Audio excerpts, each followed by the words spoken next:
the practice of transcendental meditation, which is a simple, natural method to bring our conscious mind deep within the thinking process and tap the source of a thought. The source of thought is a reservoir of energy and intelligence. The reason I gave was very rational, very obvious, that a thought flows. Due to energy it flows, and a thought always flows in a specific direction. It is the intelligence that gives direction to a thought.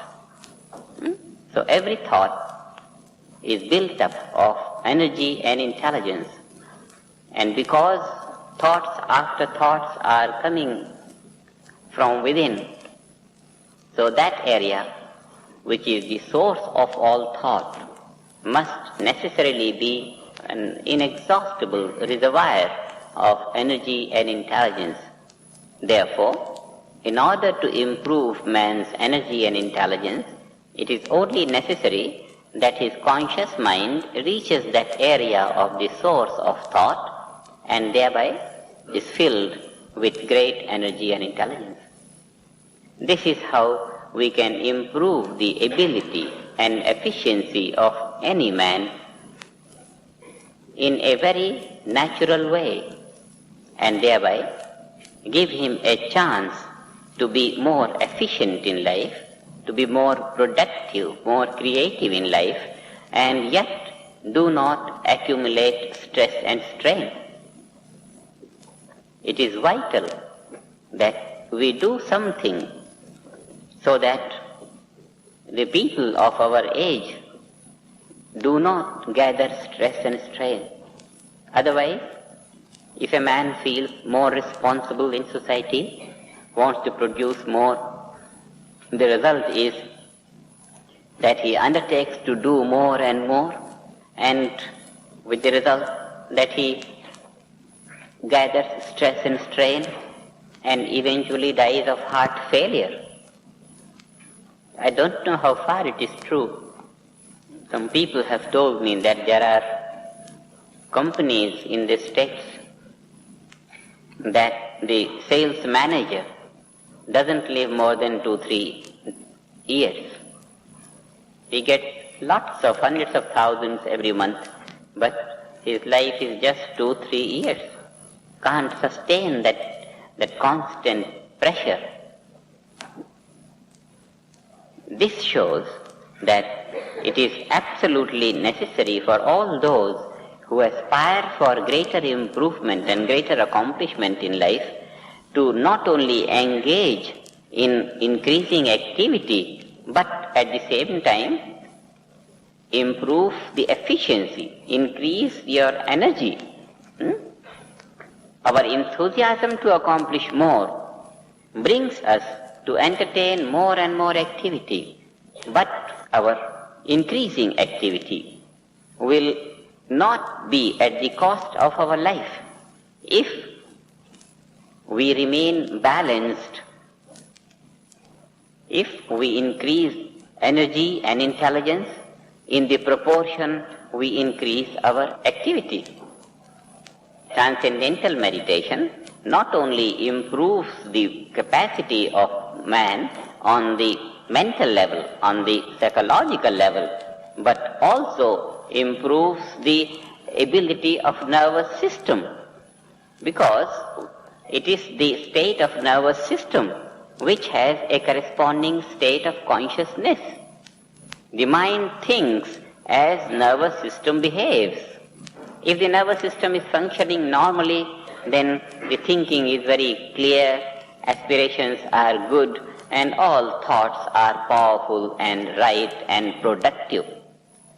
But if the nervous system is strained, then it is not functioning normally, it just can't. And when it doesn't function normally, then the aspirations are distorted, thoughts are very unclear, productivity is low, and in such a state, tensions naturally will be increasing all the time.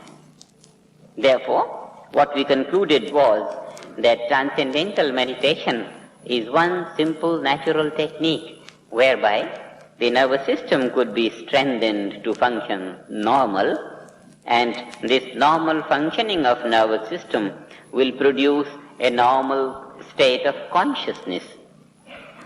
If the body is functioning normally, normal function means all the physical structure is pure. At the same time, the structure is evenly functioning on both levels, on the material level and on the structural level. The ability of nervous system will be normal, and such a normal state of nervous system will produce normal state of consciousness. A normal state of consciousness will be full potentiality of the mind for every thought. Psychology shows we are using only a small portion of the mind. Full expansion of the mental capacity in order that the thought is as powerful as it can possibly be. This can happen only to a normally functioning nervous system.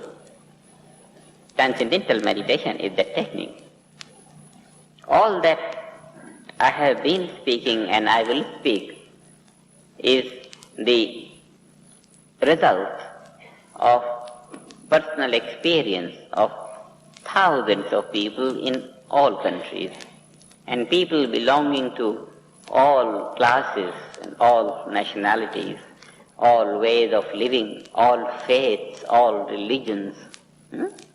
This is something which is within the range of the personality of man, outer personality, inner personality, mind, and consciousness. So today we will be dealing with the states of consciousness, and then we will see how much we are living in our daily life, how much we are living, and how much great possibility is there for us to live as human beings. Commonly we live waking state of consciousness, dreaming state of consciousness, sleep states of consciousness. These are three relative states of consciousness. Those who meditate, they retire from the outside, they take our awareness from the outside and gradually go deep into the thinking process and eventually go beyond the thought, transcend thought, and then the thinking mind, the conscious mind becomes consciousness. When it goes beyond thought, then it transcends thought and becomes consciousness. This consciousness is pure consciousness. The nature of this pure consciousness is bliss. It is non-changing sphere of life, because we have transcended all the variable section of relative life and gone to the absolute. This is called being, inner being, absolute bliss consciousness. This absolute bliss consciousness is eternal. Eternal it is because it is non-changing. Everything in the relative field is changing. When I talk of the relative field, I mean all the gross and subtle aspects of creation. Finest level of creation and then the grosser and the grossest level of creation. The entire cosmos.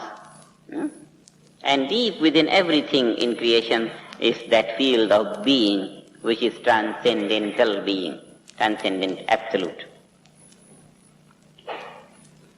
Transcendental meditation is that process which has made the realization of the absolute a scientific phenomena. Scientific phenomena means it can be explored in a very systematic manner, and it is open to experience by everyone. It only needs taking our attention from the gross field of activity in the relative life to the subtle fields of activity in the relative life, eventually to the subtlest field of activity in the relative life, and transcending the subtlest of the relative we get to the transcendental absolute. In this way, bringing our attention in a systematic manner from gross to the subtle, we come to directly experience the absolute. And this systematic procedure of taking our attention from the outside to the inside has provided a systematic, scientific process of exploration into the nature of the absolute. And the nature has been found to be pure consciousness or bliss consciousness. Absolute, the word absolute so far was shrouded in the garb of mysticism. Even these days I hear some word transcendentalism. There is nothing. It is the transcendental field of life that is free from isms.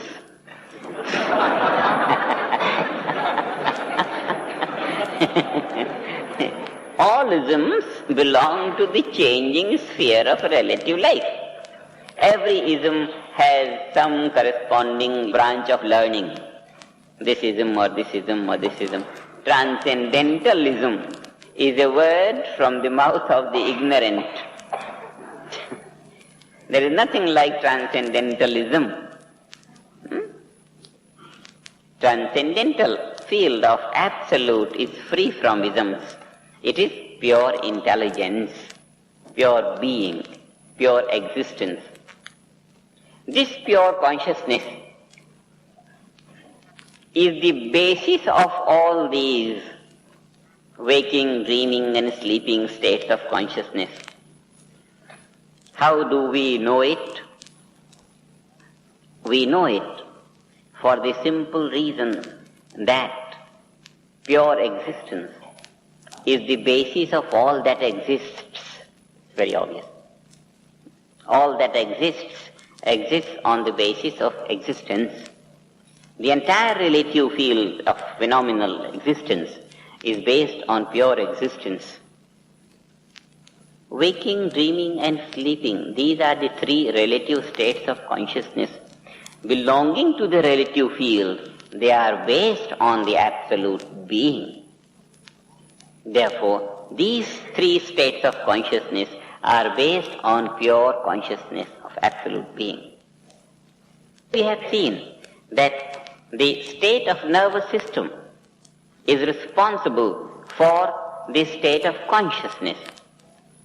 Somehow the nervous system gets so tired and becomes so fatigued and stressed that instead of reflecting waking state of consciousness, it starts reflecting deep sleep state of consciousness. Nothing, no awareness, deep sleep. Or in between waking and sleeping, some dreaming state of consciousness. It is the resetting of the physical structure of nervous system that produces different states of consciousness. When through meditation, pure consciousness begins to be reflected by nervous system, then nervous system has a state which we call restful alertness. The entire metabolic rate becomes nil. The physical nervous system gets completely rested and yet it is alert. Inside one is awake. Mind is not functioning, it's not active, but the awareness is clear. This clarity of awareness is pure consciousness or pure awareness. As long as the thinking mind is experiencing a thought, so long the mind is a thinker. And the thought becomes finer and finer, and then the thinker becomes more and more alert in order to experience the finer thought. And then the thought becomes finer and finer, it becomes finest. And when the thought drops off, thinker remains all by himself. And this is self-realization. This state of pure consciousness is realization of the self. It's also called self-awareness. Here, the self is not aware of anything else. It was aware of the thought, and now the thought has dropped off. The self remains all by itself. It is aware of itself. this is self-awareness or self-consciousness. This is self-realization. What I have to do to realize myself? I have only to stop realizing things from within and see that I don't go to sleep.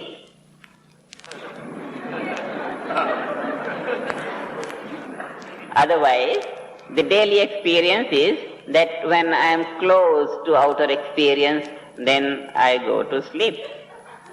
This is the daily experience. If I go out of all this experience and don't fall into the inertia of sleep, then I'll be awake in myself. And when I am awake in myself, this is self-realization or self-consciousness or the state of being. This is how to be. When we are active, we are active, we are active, we are active. How to be? Stop being active, but don't become passive. This is how to be.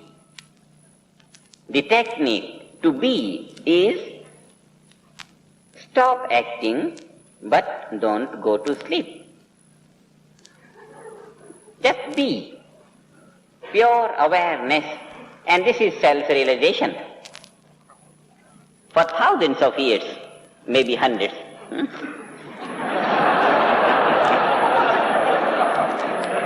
Self-realization has been declared to be a difficult thing. It's surprising to a rational mind, be difficult to myself.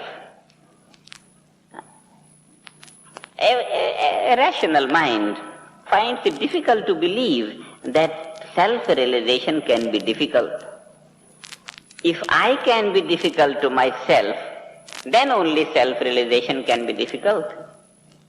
But I can't be difficult to myself because I am myself. Huh? The whole story of self-realization has been built up without foundation. Self-realization is the simplest thing that one could accomplish in life. I am not responsible for the fury of those writers who have been writing that it is difficult, and if I say it is easy, they must be furious on me. But I don't mind. Self-realization. Now, think for a moment. I see a flower, and I am this here, the object of sight is here. These are the 2 points of reference, but this point of reference is only with reference to this point of reference. The experiencer has to be established first before the object of experience could be established. I have to know myself first before I can know a flower. If I say I see the flower, then the question comes, who sees the flower? Who is the seer? No. Finished. Huh? The whole activity of seeing and the phenomena of perception is completely invalid and baseless without the knowledge of the self. So the self has to be realized first, and then only anything else can possibly be realized. A student of physics, he says, I'm studying physics. Fine. Who is studying physics? The answer is nil.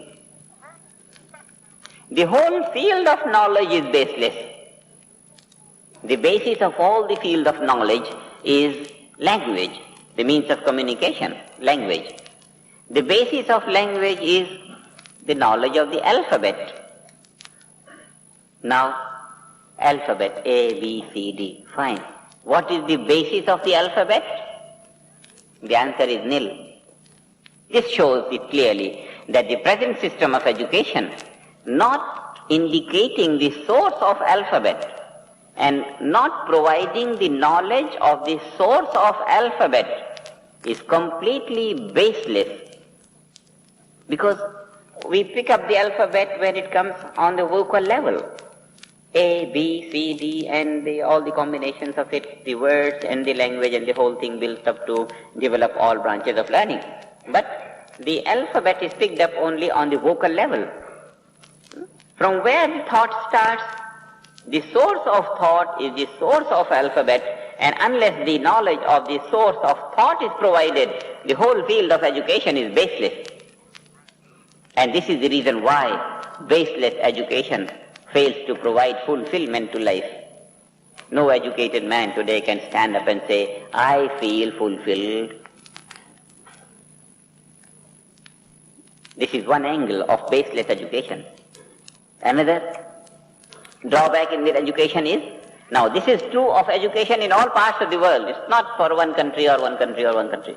True for all over the world, the same ignorance, basic ignorance about the fundamental of education is prevailing, and that the world, any educated man can say with confidence, I feel fulfillment in life because I am an educated man from that university.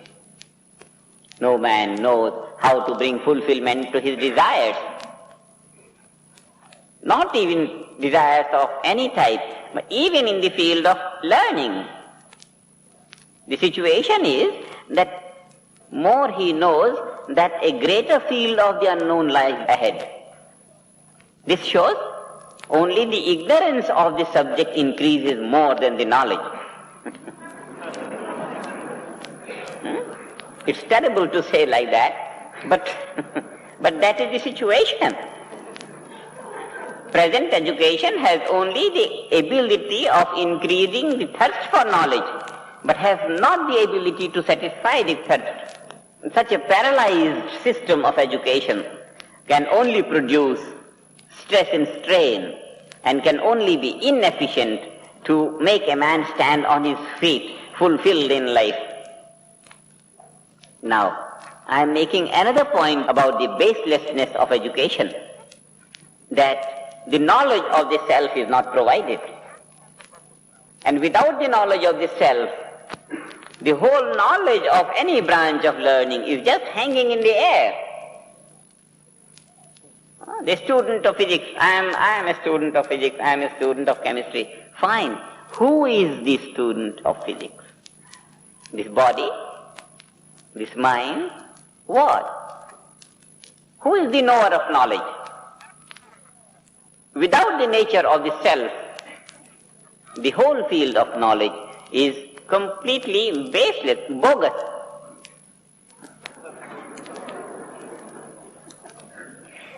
It has no meaning. I see the flower. Is there any truth in this sentence, I see the flower? Who is the I? If I am in ignorance, then the whole process of seeing and the flower, the whole thing is based on ignorance. It is on the intellectual level that we decide the principles, not on what we see. Many a times the perception is deceptive, but what we decide intellectually, we hold that to be true. And if we decide intellectually that I am not found, then we decide intellectually that the whole process of seeing is just useless. It has no basis. It has no truth in it. We see the sun rising from the east and going to west every day. The sun is traveling and traveling and traveling. But we know it is not traveling. We base our principle on what we understand intellectually, not on what we see. We don't base our knowledge about the sun on what we see. It is rising in the east and traveling to the west. The sun never goes from east to west. When we know that without the knowledge of the self, the entire field of perception and action is just baseless. This is what makes the whole field of relative life completely hanging in the air. And a life hanging in the air without a basis must necessarily be in a state of non-fulfillment, must necessarily be in a state of suffering, chaos, confusion, no settlement anywhere. Therefore, the knowledge of the self is the basis of all that we live in the relative fields of life. All these states of consciousness, waking, dreaming, sleeping, are based on that self-consciousness. When we gain self-consciousness, then these three relative states of consciousness, waking, dreaming, sleeping, get a foundation to themselves. Otherwise, the whole field of life is without a foundation, like a wall without the foundation, ready to collapse at any time, always at the mercy of the wind. So this relative field of life, waking, dreaming, states of consciousness, if not supported and supplemented by the knowledge of the pure consciousness, the whole structure of life is baseless. And therefore, it is wise for everyone to know oneself first. And now through this transcendental meditation, it has become easy for everyone to know the self. Know thyself. From ages in the past, this has been heard, know thyself and know thyself and know thyself. But in the practical field of life today, know thyself has only remained some fanciful, ideological, abstract thinking. Because the modern man doesn't think in terms of himself. And when he does not think in terms of himself, he doesn't find his feet on the ground. Always in the air, always in the air. Too much of air. Huh? I am experiencing that ever since I am here. Always I am in the air. I am in so much of radio and television. But it is necessary to have our feet on the ground. Have our feet on the ground means we must be established in ourselves, and having been established in ourselves, everything is fine. Because everything else is in terms of ourselves. Otherwise, we become in terms of everything else. And when I am in terms of everything else, then I am just like a leaf going around in the wind, any direction, here and there and there and there. One has to establish oneself, and if one has to establish oneself, better find that being, find that self, and then by the time we find oneself, what we find is our existence is enormous, unbounded, eternal, bliss, infinite happiness, infinite energy, infinite intelligence. Look at the great possibility. We have that great reservoir of intelligence, energy, happiness, eternity of life, absolute stability of being. And then we are not living that great inner treasury in our day-to-day life. What a loss to life and living. There is no greater damage and there is no greater loss to life than not finding that infinite reservoir within and not bringing it out to be lived in all sphere of activity. We can only repent for all the past hundreds of years where everything has been said to be difficult and difficult and difficult. All that has been wrong and completely obsolete for the present times.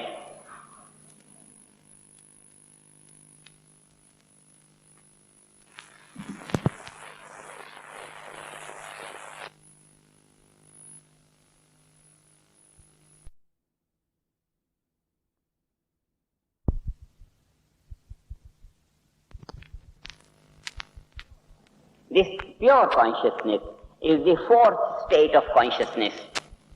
Waking, dreaming, sleeping, and this pure consciousness which we gain in transcendental meditation. In the beginning, the mind goes and comes out quickly. As we dive in, and in the same stroke we come out. We go in and come out and go in and come out and go in. A few divings in and out and in and out and in and out. What happens? The cold of the bottom begins to be lived even when we come out on the surface. And this is for we dive in and out. The bliss of the pure consciousness which the mind gains when the mind reaches the source of thought or reaches the being, that comes out adhered to the nature of the mind as the mind goes and comes out and goes and comes out. Like the white cloth dipped in yellow color, and once it is dipped, it comes out. Every dipping brings the color little more and little more and little more and little more. What we do, if we know the art of coloring, then having dipped the cloth, we put it to the sun, allow it to fade away as much as it can fade away, and then put it back and put to the sun. That means we subject it to two contradictory processes, one of absorbing the color and the other of fading it out. Dip it and it absorbs the color. Put it to the sun and the color fades away.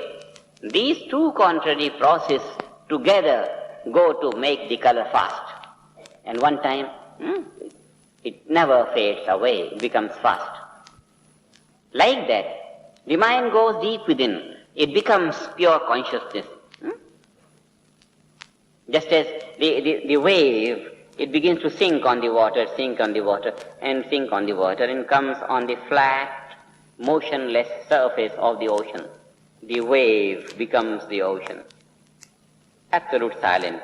No trace of the wave. It becomes the ocean. Another wave comes up.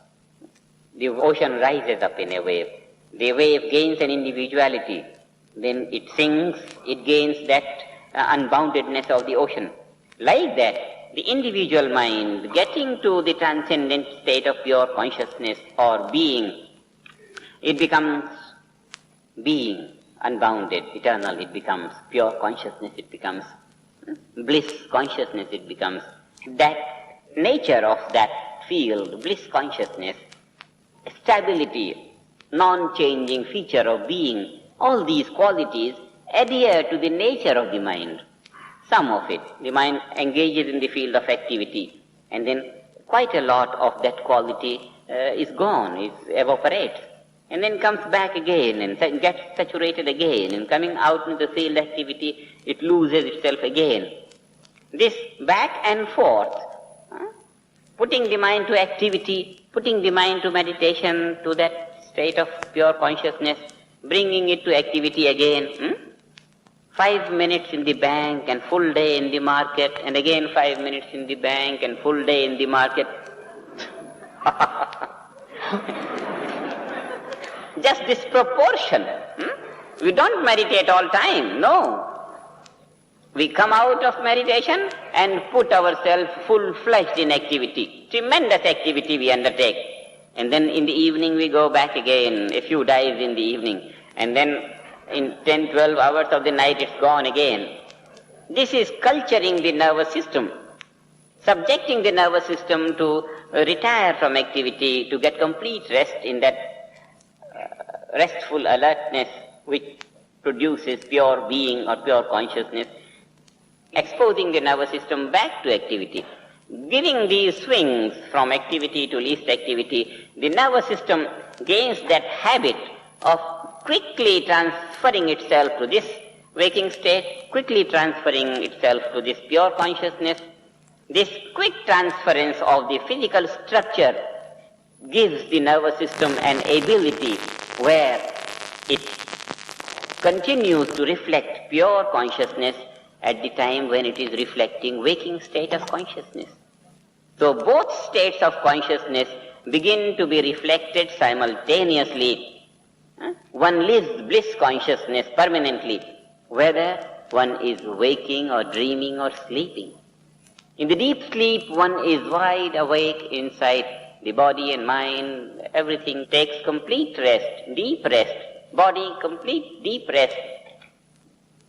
Inside, completely awake. During activity, one is engaged in vigorous activity, but has an unshakable stand of bliss consciousness. One begins to live these two states of consciousness simultaneously, waking and pure consciousness. And this is called cosmic consciousness. This state of cosmic consciousness has a corresponding state of nervous system in which the nervous system does not lose pure consciousness, does not lose that restful alertness in bliss consciousness. Nervous system never loses that state of restful alertness which reflects bliss consciousness. even though it is engaged in the field of activity in the waking state, even though it is engaged in the activity of the illusory experiences during dreaming state, even though it is engaged in the passivity of the deep sleep. In whatever state of relative consciousness the nervous system is exposed, it retains that absolute bliss consciousness. This state of life where the nervous system is permanently established in restful alertness, reflecting bliss consciousness, no matter whether one engages in waking, dreaming or sleeping states of relative consciousness. Such a state of life is called cosmic consciousness. Cosmic means all-inclusive. All-inclusive in this connection is relative states of consciousness and absolute state of consciousness. All the three relative and one absolute taken together. This is cosmic consciousness. Now, permanent state of cosmic consciousness is only possible when the nervous system is cultured to reflect both absolute and relative. Therefore, we must bear in mind that cosmic consciousness cannot be gained by psychological thinking. One may begin to think that I am experiencing this and experiencing this. It will be mental hallucination. It's not by thinking about cosmic consciousness that the nervous system can be cultured. No, not thinking, not mood making, not apprehension about cosmic consciousness, not imagination about cosmic consciousness, but subjecting the nervous system to gain pure consciousness and subjecting it back to gain waking state of consciousness. This way, the real culture of the physical structure of the personality is responsible to bring about cosmic consciousness. It's a state which is as realistic to life as waking state of consciousness. So now we have these 5 states of consciousness: waking, dreaming, sleeping, pure consciousness and cosmic consciousness. Now, cosmic consciousness is nothing other than the absolute consciousness which we call fourth plus waking state of consciousness. 2 together is cosmic consciousness. The advantage of such a life is that one lives permanently bliss consciousness. One is stabilized in the attunement of infinite energy and intelligence. This gives a status to one's life. Firstly, one never loses oneself in the field of relative life. Secondly, plunging into all fields of thought and action, one finds a way to fulfillment of his desires because in tune with infinite energy and intelligence. This feature of being established in the infinite energy and intelligence and bliss consciousness brings fulfillment to life. This is brought about in a systematic way, in a scientific way of bringing the attention from the waking state of consciousness to the inner being, bringing the mind back and forth, back and forth. Now, this state of cosmic consciousness, though establishes a man on a very high pedestal of development, yet there is some more chance of development. And it won't be difficult for us, even on the level of rational thinking, to find out that there would be a state of consciousness more glorified than what we have been talking so far in the name of cosmic consciousness. Now, so far we have seen the realization of cosmic consciousness is not a matter of faith or belief.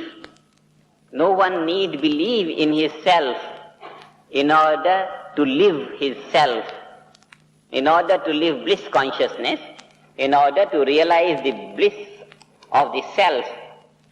We don't have to believe in ourselves. I may not believe that I have the self, but if I start exploring the finer regions of thinking, I'll find what myself is. So it's not a matter of belief. Quite similarly, we don't have to believe on cosmic consciousness. No. It is a state of consciousness which develops all by itself if we keep on exposing ourselves outside and inside and outside and inside. It's not a matter of belief at all. That is why I was emphasizing that for ages, this whole field of integration of personality has been shrouded in the garb of mysticism, where nothing could be explained properly and systematically.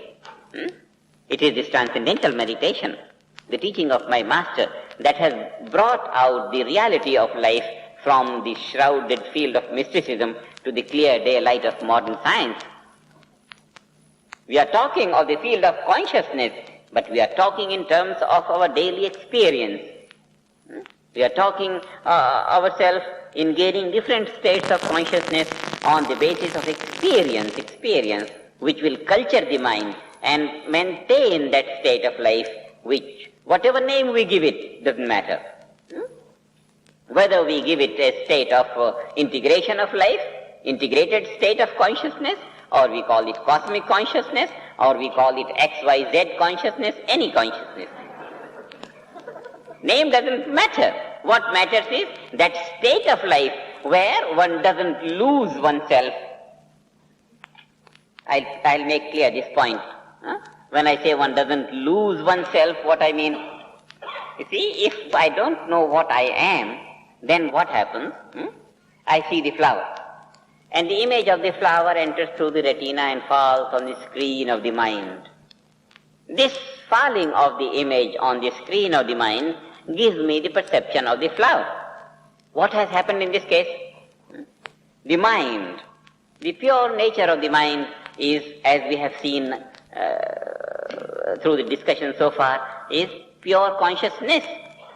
Because we have seen that when this subtlest state of thought drops off, then the mind remains all by itself. And that is the pure nature of the mind, which is pure consciousness. Conscious mind, which was conscious of the thought, in the absence of the thought, remains consciousness. Conscious mind becomes consciousness. So this consciousness, which is bliss in its nature, is the real nature of the mind. When the image of the flower falls on the screen of the mind is bliss consciousness, then bliss consciousness becomes overshadowed by the image of the flower. And this is how every experience loses the real nature of the mind, which is bliss consciousness. We enjoy the flower at the cost of bliss consciousness.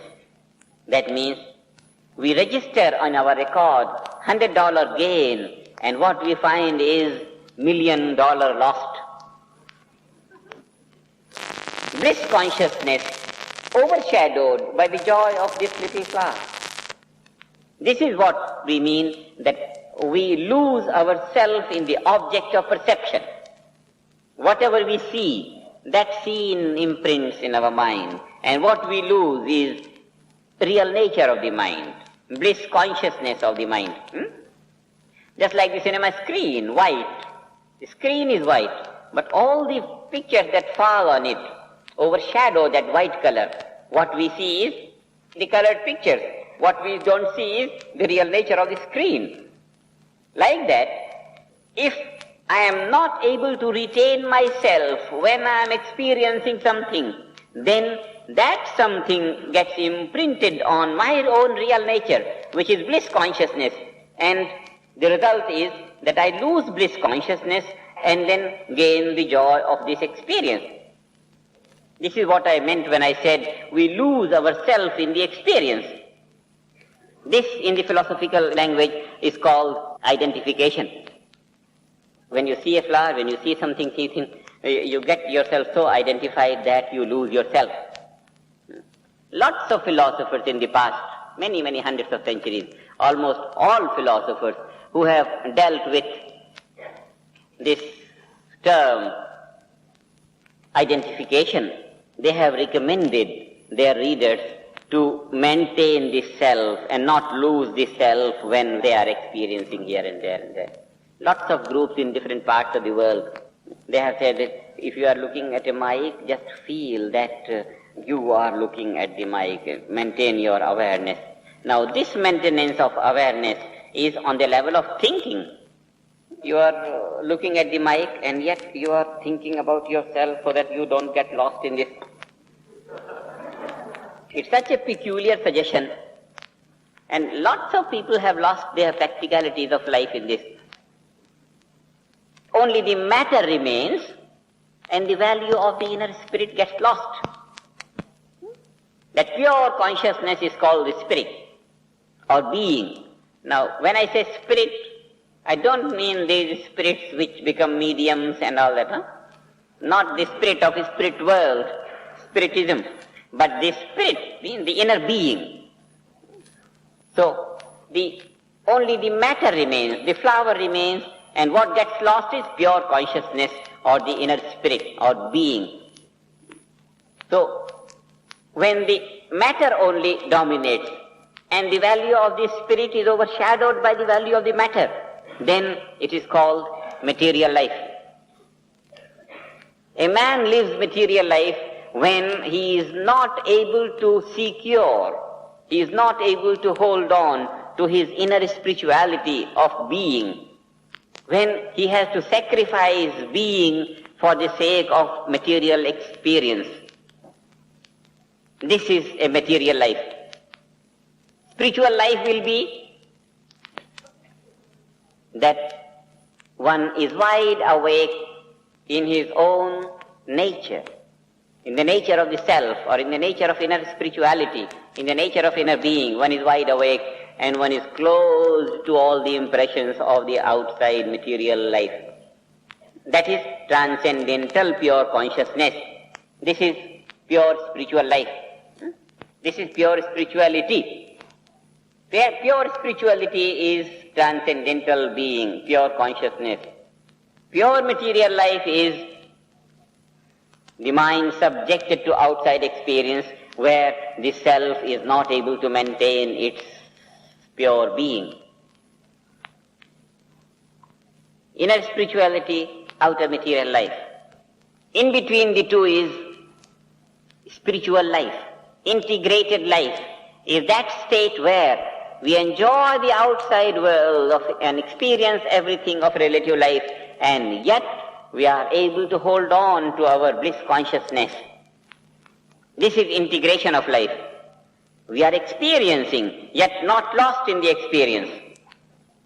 And this is the state that is created by the regular practice of transcendental meditation, which exposes our nervous system alternately to pure consciousness and waking state of consciousness, pure consciousness, waking state of consciousness. That means we do not eradicate the value of outer life. What we do is we allow the inner spirituality to zoom forth. We drag the inner spirituality to come out. And this is the technique of living spiritual life in the midst of all material life.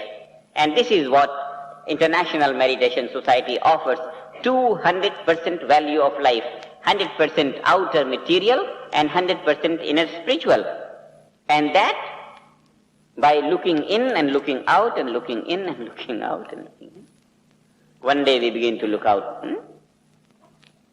Sometimes we are out in the garden, sometime inside, sometime outside, sometime in. And when we get bored of getting in and out and in and out, we remove the wall and make it glass.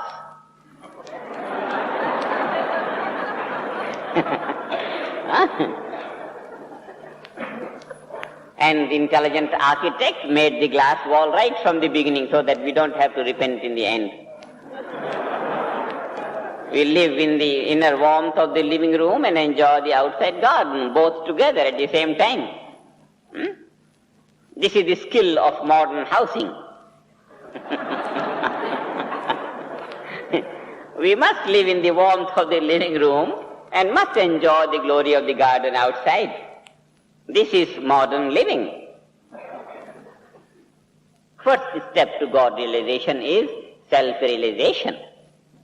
By the time one realizes the self, one realizes the relationship of the outer world with the inner self. It has always been a scientific method of exploration that we go from the known to the unknown. And in order to find the identity of God, or in order to find that who has created the whole big cosmos, we can start only from the knowledge of creation. And when we have got on to some knowledge of the unbounded creation, then our aspiration to find the Creator would be valid. Until we have found the whole creation, the search for the Creator is just a fanciful idea of some abstract nature which will not conform to any practicality of our life. And if we want to know the whole of nature, then the wisdom demands that we must know what we are. Otherwise, who is going to find out all this? First, self-realization is the first step to any knowledge whatsoever. What to say of the knowledge of God, even knowledge of this and this and this and this and this. First, self-realization is the basis of it, because it is the self which projects the consciousness outside, and one realizes the knowledge of the source of alphabet, the source of thought is the self. So the first step of highest attainment is self-realization. And when one realizes the self, what one realizes is that I am that unbounded, eternal, absolute, non-changing being, bliss consciousness I am. And then, in comparison with the inner nature of myself, the entire world is changing, it is phenomenal, it has variety of joys, but the being is eternal bliss consciousness. This is bound in time and space, everything is bound in time and space, but being is unbounded beyond space, it is of transcendental nature. It lies in the field of eternity of time. This is time, space, causation, bound, relative life, and that is timeless, spaceless, unbounded eternity. This is the realization that one gets when one knows what oneself is. So, realization of the self first, and then realization of the creation. The two realizations give the relationship between the inner self and the outer world. And the relationship of the inner self and the outer world is, this is relative, this is absolute. When one has established the self, knows the outer world, and established the relationship with the creation, with the unbounded creation, then one rises to find the Creator. Having realized the Creator, one rises to establish the relationship of the Creator with the self within. And that relationship of the Creator establishes God consciousness, where one lives the absolute and the supreme relative at the same time. Having lived that for some time, one begins to realize the mechanics that lie between the highest relative and the absolute, and this makes clear to him what is that in nature which separates the two, and with this knowledge one finds that they are essentially the same. So this unity of life is not only a fanciful thought on the level of metaphysical understanding or on the fanciful level of imagination. It is a living reality to which the nervous system is as thoroughly exposed as the psychology. on both levels of consciousness and corresponding level of the physical nervous system. On both of these, God consciousness and supreme knowledge is lived, and everyone must live it. This is the finding of the modern science. Thousands of books on philosophy and on all kinds of things that amount to be a waste of time even for the authors and even for the readers in this age. With this finding, and this is the solid message of the International Meditation Society. For about 4 years in the beginning of my movement, I was only devoted to establishing the value of the absolute into the relative life, value of the absolute into the relative. It's only from about 5th or 6th year that I started to speak about the light of the celestial, and it's only since last year that I have started to explain about God consciousness in a systematic manner, and it's only from about this year that I have started to speak about that state of supreme knowledge. These things cannot be understood clearly enough to bring satisfaction on the intellectual level even without the experience. A few days of experience in transcendental meditation, when the mind begins to retire in a very systematic manner from the gross thinking to the subtle thought, to the source of thought, a few times one has known this march of the mind from out to inwards, and a few flashes of inner pure bliss consciousness, then one is able to understand this whole philosophy of development, of realization of the self and development of self-consciousness to become all-time reality, and then from there glorification of cosmic consciousness into God consciousness, and from there the rising to supreme knowledge. This supreme knowledge is the knowledge of Vedanta. The whole field of yoga is from waking state of consciousness to this self-consciousness and making this self-consciousness permanent into cosmic consciousness. This is the field of yoga. Having gained cosmic consciousness, yoga or union is complete. Then this union, state of union, becomes glorified through devotion. And devotion plays a great part. The heart has to be cultured for the direct realization of that celestial nature of life. It's a fully cultured heart that brings the light of that celestial experience, and from there one glorifies cosmic consciousness into God consciousness. So the field of yoga is glorified through devotion in order to give rise to God consciousness, and from that God consciousness, devotion finds its fulfillment in the supreme knowledge when God consciousness is lived for some time.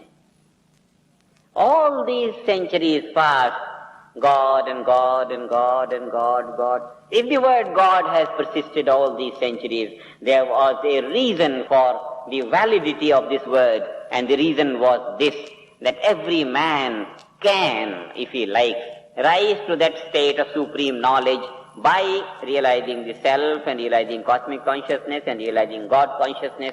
One could rise to that supreme knowledge beyond which there is no possibility of any more expansion of consciousness, beyond which there is no possibility of any development of life.